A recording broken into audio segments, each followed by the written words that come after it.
और राम जी ने धनुष को कहां से तोड़ा?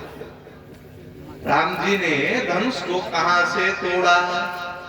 कि लेत चढ़ावत खैचत गाढ़े और काहू न लखा देख सब ताड़े।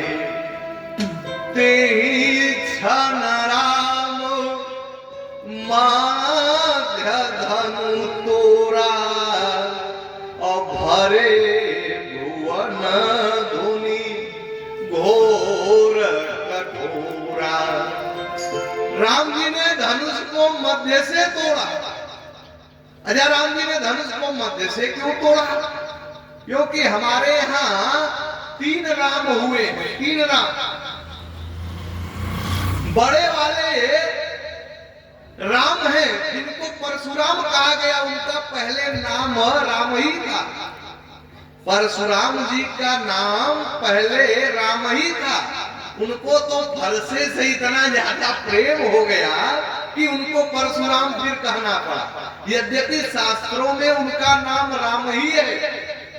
तो बड़े वाले हैं परशुराम और छोटे वाले एक और राम हुए जिनको बलराम कहा गया। यानी न बड़े वाले राम ने धनुष को तोड़ा है, न तो छोटे वाले राम ने धनुष को तोड़ा है, बल्कि बीच वाले राम ने धनुष को तोड़ा है। इसलिए तेहि छन राम माध्य धनु तोड़ा। भगवान श्री राम ने मध्य से ही क्यों तोड़ा? संतों ने बड़ा सुंदर अर्थ किया। ये धनुष जो टूटा है न तो आकाश में टूटा है, न तो पाताल लोक में टूटा है, बल्कि मध्य के पृथ्वी पर टूटा है। इसलिए तेहि छन राम माध्य धनु तोड़ा। भगवान राम ने मध्य से तोड़ा। भगवान श्री राम ने इस धनुष को मध्य से तोड़ा।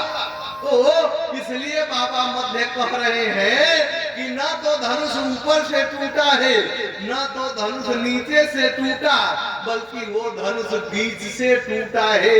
इसलिए तेहि छन राम माध्य धनु तोड़ा अपहरे भुवन धुनि घोर कठोरा। और जब भगवान श्री राम ने धनुष को तोड़ा है, कठोर ध्वनि हुई है। इधर कल आप लोगों के बीच में मैं सुना रहा था कि बोलिए सियावर रामचंद्र भगवान की। तो भगवान श्री राम ने जब धनुष को तोड़ा, राम जी ने धनुष को रखा है, मैया जानकी वरमाला लेकर के आती है और भगवान श्री राम के गले में जयमाला डालती है। यहाँ तक कल हम और आप सुन रहे थे मैया जानकी ने क्या किया। मैया सीता जब जयमाल लेकर के आई है कि गावई छवि अब लोकी सहेली हसिया जयमाल राम उर में।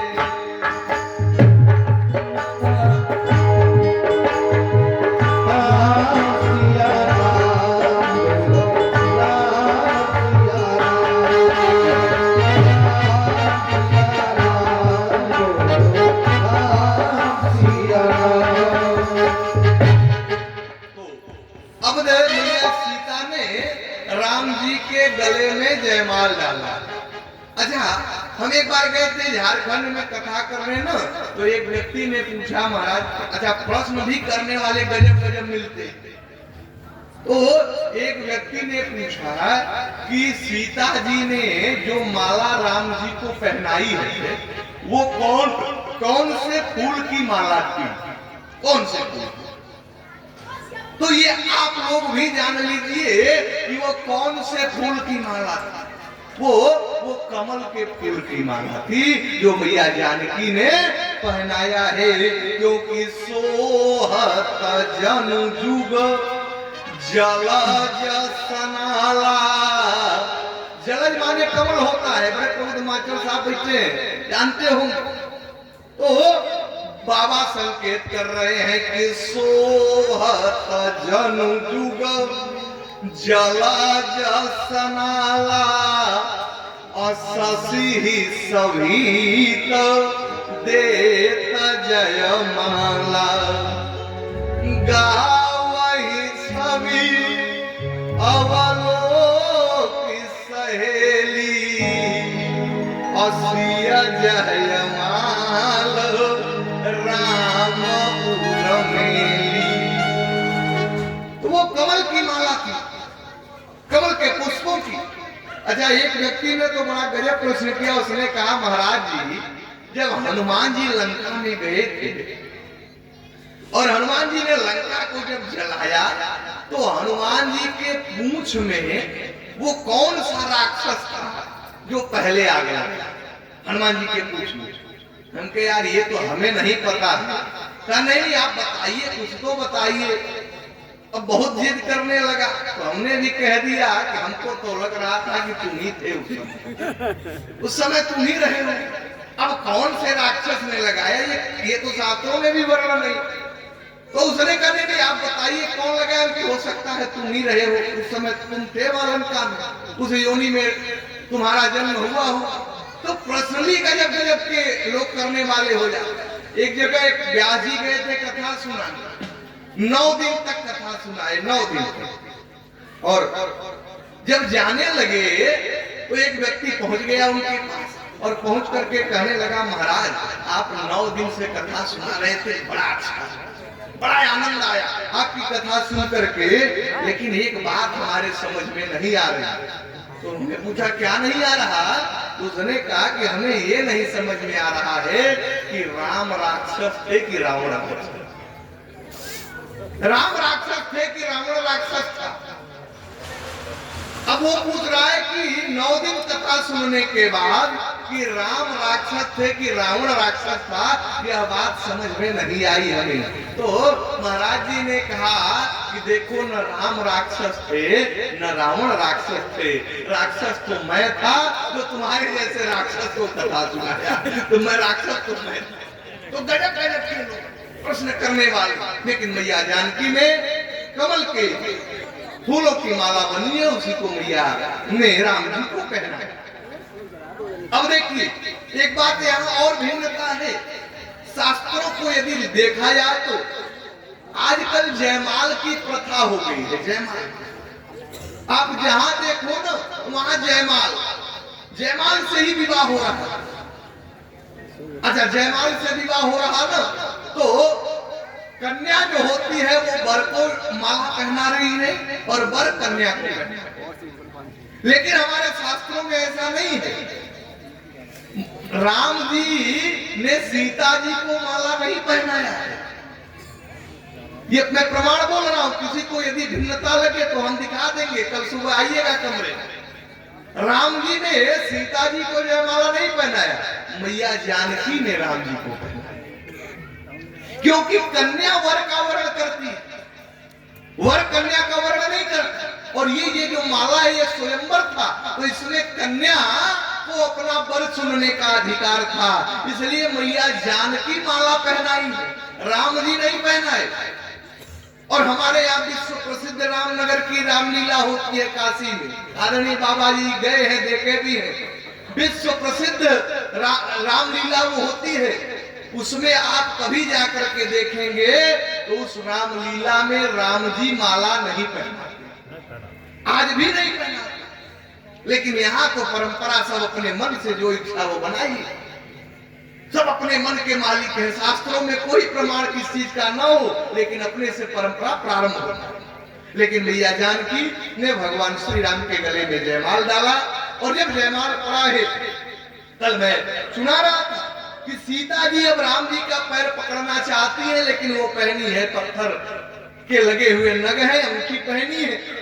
अब मैया जानकी पैर पकड़ना चाहती है कि गौतम प्रिय गति सूरति करी। अब देखिए पैर तो पकड़ना चाहती है, लेकिन उनको याद आ गया अहिल्या का प्रसंग। उन्हें ये याद आया कि इसी चरण के रज से तो पत्थर नारी बन गए। कहीं ऐसा ना हो कि हमारे अंगूठी में जो पत्थर लगे हैं, जो नग लगे हैं, कहीं यह भी स्पर्श से नारी हो जाएंगे। ये गौतम प्रिय गति सूरति करी और नहीं पर सद पद पानी, तो मन बिहसे रघुवंश मनी अप्रीति अलौकिक जानी। मैया जानकी पैर नहीं पकड़ रही है, और नहीं पकड़ रही है ना, तो राम जी समझ गए कि इनका प्रेम तो हमसे है, लेकिन ये डर रही है कि कहीं ये हमारे अंगूठी में जो नग लगे हैं कहीं ये नारी न बन जाए, इसलिए सीता पैर नहीं पकड़ रही है। और जब नहीं पकड़ रही है तो राम जी मंद मंद मुस्कुराने लगे कि गौतम प्रिय गति सूरति करी और नहीं पर सद पद पानी, और मन बिहसे रघुवंश मनी प्रीति अलौकिक जानी। तो प्रेम तो है मैया जानकी का। अब देखिए, अब सीता जी ने जब जयमाला को पहना दिया है, उसी समय ये जो राजा थे, जो 10,000 राजा इकट्ठा हुए, धनुष को उठाना चाहते थे लेकिन धनुष उठा नहीं। सारे राजा हार कर बैठे हैं, और जब हार करके बैठे राम जी ने धनुष को उठा करके तोड़ दिया, तो अब ये राजा आपस में विचार करने लगे। राजाओं ने कहा ये तो हम लोगों के मर्यादा का हनन हो गया। हम इतने बलवान हैं, उसके बाद भी हम नहीं तोड़ पाए, हम लोग नहीं तोड़ पाए, उसके बाद ये दुर्मुहा बच्चा तोड़ दिया। अब राजाओं ने विचार किया कि ठीक है, ये राम धनुष तो तोड़ दिया है, लेकिन हम लोग सीता से विवाह होने नहीं देंगे। राजाओं ने आपस में एक मीटिंग बनाई है। राजाओं ने कहा कि कोई बात नहीं, हम लोग धनुष नहीं तोड़ पाए, कोई बात नहीं, लेकिन राम की हड्डी तो तोड़ ही सकते हैं। ये राजा आपस में विचार कर रहे हैं। ये मैं बनावना के कुछ नहीं, मानस का प्रमाण बोल रहा। राजाओं ने विचार किया। राजाओं ने कहा ले बछड़ाई गो सिया कहूं कोई, आधारी बांध्यो नृप बालक दो। राजाओं ने विचार किया कि जो राजा के 2 राजकुमार है ना, इनको बांध लिया जाए, इनको बांध लिया जाएगा, हम लोग इनको बांध लेंगे। अच्छा, बांध के फिर क्या करेंगे? राजाओं ने कहा कि राम लक्ष्मण को बांध लेंगे हम लोग। अच्छा, जब राम जी बांध जाते तो होता क्या? यदि राम जी को जितने राजा वहां थे बांध लेते, तो विदेह राज जनक क्या करते? जनक जी तमाशा थोड़ी देखते, तब तो उसका विरोध करते, और जो विरोध करते तो क्या होता? युद्ध होता। अब राजा कह क्या रहे आपस में कि ले बछड़ाई गो सिया कहूं को, आधारी बांध्यो नृप बालक दो। अजो विदेह कछु करहि सहाई, तो जीते समर से न दो भाई। अब देखिए, इतना मांगलिक अवसर है, इतना पुनीत पावन समय है, भगवान का विवाह हो रहा है, और उस विवाह में योजना क्या बन रही है? युद्ध की योजना बन रही है। युद्ध। राजा कह रहे हैं कि ये राजकुमारों को बांध लिया जाएगा, और कहीं विदेह राज जनक सहयोग करेंगे ना, तो जनक से भी हम लोग युद्ध करेंगे। जो विदेह कछु करई सहाई, तो जीते उस समर सेन 2 भाई। अब विचार करिए, यदि राजा राम और लक्ष्मण जी को बांधे होते, तो वहां विदेह राज जनक विरोध करते, और जब जनक जी विरोध करते तो युद्ध प्रारंभ होता, और युद्ध होता तो अयोध्या में भी ये सूचना जाती, तो अवध से भी सेना जाती लड़ने के लिए। यानी जनक की सेना और अवधपुर की सेना, ये दोनों एक होकर के ये जो दीप दीपांतर के राजा आए थे उनसे भयंकर युद्ध होता। उस जनकपुर में युद्ध होता, जहां के सारे लोग, हमारे मानस में 3 नगरियों का वर्णन है, 3, और तीनों अपने आप में अद्भुत है। हमारे यहाँ 3 नगरियों का वर्णन है। एक श्री अवधपुरी, अवधपुरी। अच्छा, अवधपुरी में लोग कैसे हैं? सारे लोग धर्म को मानने वाले हैं, सारे लोग सत्य को मानने वाले हैं, भगवान की भक्ति करने वाले हैं। लेकिन उस अयोध्या में भी 2 असंत निकल गए, 2 असंत। एक मैया कैकेयी और दूसरी मंथरा। उस अयोध्या में सारे लोग जहां संत थे, उस अयोध्या में भी 2 असंत हो गए। और दूसरी पुरी है लंकापुरी। लंका में सारे राक्षस, सारे राक्षस, और उस सारे राक्षसों में भी 2 संत हो गए। एक विभीषण, दूसरी त्रिजटा।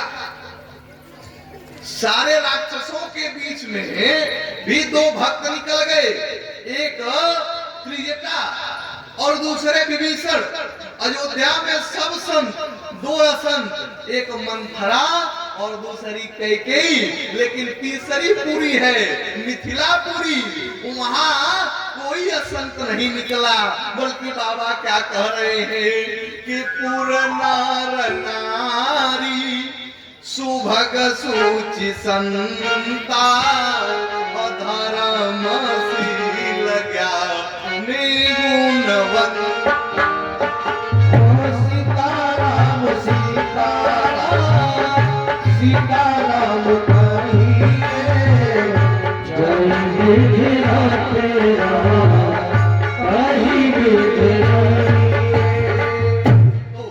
अब देखिए, अयोध्या में 2 संत, लंका में 2 संत, लेकिन जनकपुर में क्या है कि पूरा नर नारी सुभग सुचि संता और धर्मशील ज्ञानी गुणवंता।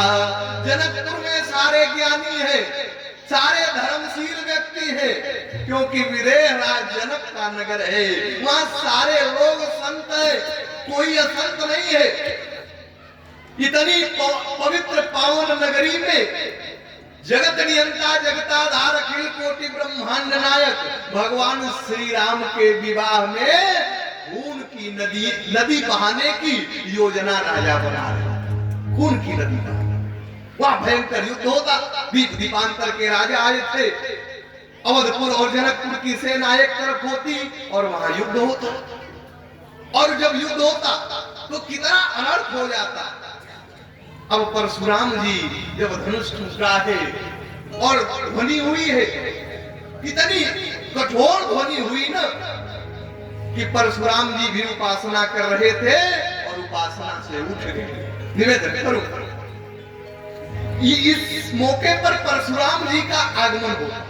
परशुराम का इस अवसर पर परशुराम जी आते हैं। निवेदन करो, परशुराम जी ने अपने जीवन में कोई गलत काम नहीं किया, लेकिन यहाँ परशुराम जो आते हैं तो उनसे हमारी श्रद्धा घट जाती है। इस अवसर पर यदि आप रामलीला देख रहे हो या रामायण देख रहे हो और राम जी ने जब धनुष तोड़ दिया और जब परशुराम आते हैं ना, तो सारे लोगों को ये लगता है कि ये तो खलनायक की भूमिका में आ गया, ये भगवान की लीला में बाधक बनकर गया और हमारी श्रद्धा उनसे घट जाती।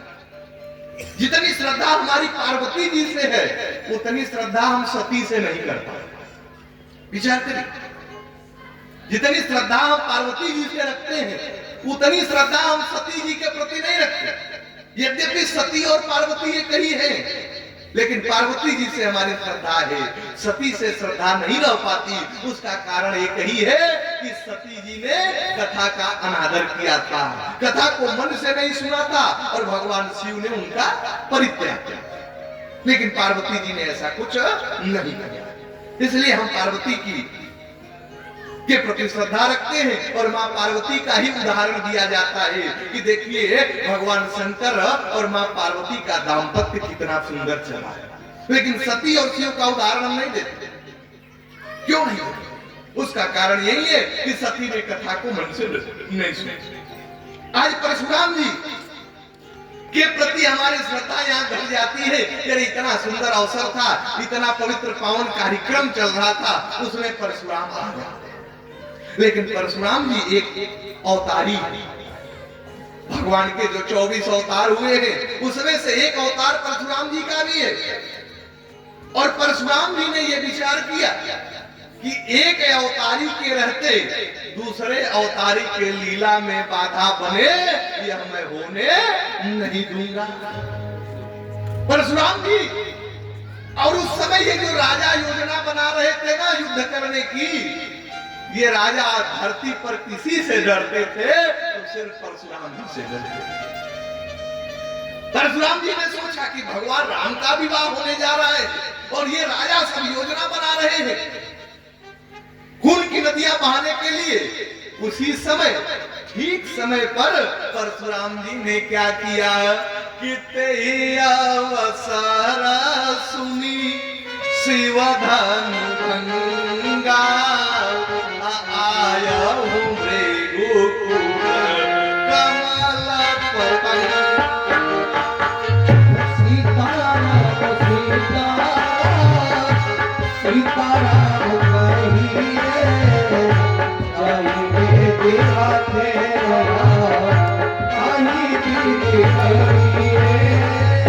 अब देखिए ये राजा योजना बना रहे थे कि अब इन दोनों बालकों को बांधा जाएगा और यदि विदेह सहयोग करेंगे ना तो विदेह राज जनक से युद्ध होगा।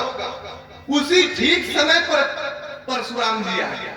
और परशुराम जी कैसे आ रहे हैं कि ते ही अवसर सुनि शिव धनु भंगा आयहूं भृगुकुल कमल पतंगा।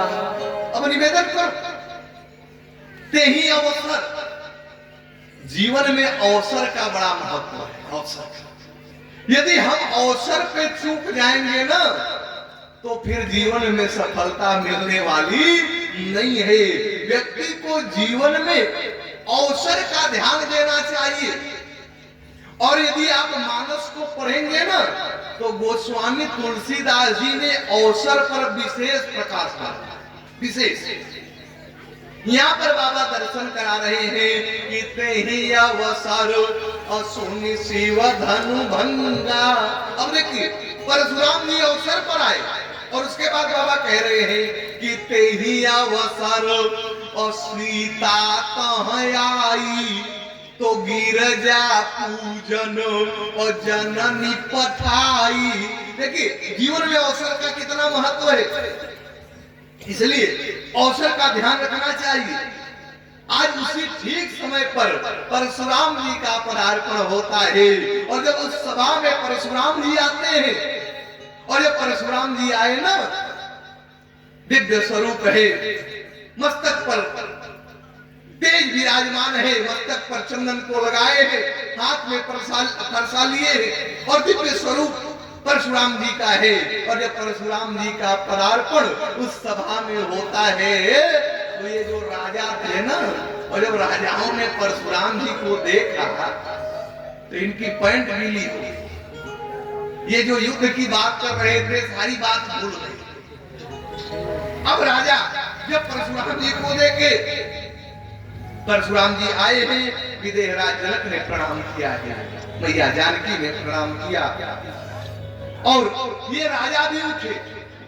जो राजा युद्ध की बात कर रहे थे ये राजा उठ करके खड़े हुए और दौड़ करके गए और जाकर के कह रहे हैं कि भगवान परशुराम के चरणों में मैं प्रणाम कर रहा हूँ।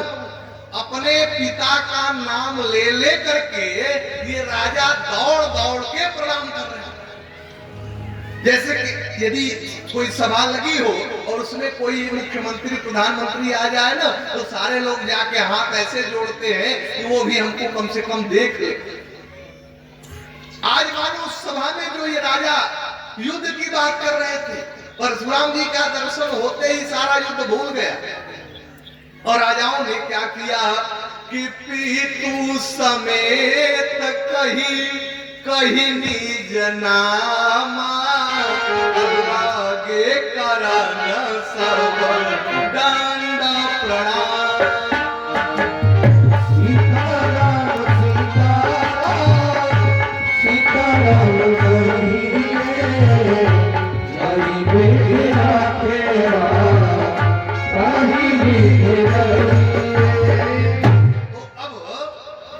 जितने राजा थे अपने अपने बाप का नाम ले लेकर प्रणाम करने लगे।